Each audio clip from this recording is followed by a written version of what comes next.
Ano bang iniaalok ng ating Panginoong Hesukristo?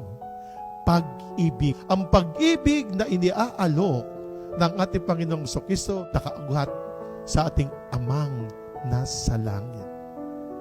Sino ba itong ating amang nasa langit? Ang Diyos na tagapaglikha. Ang Diyos na nagpapatawad.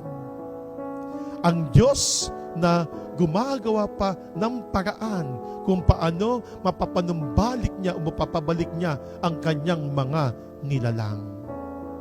Sa kabala ng kanilang pagkakasala, ito ang iniaalok ng ating Panginoong Hesukristo, ang pag-ibig.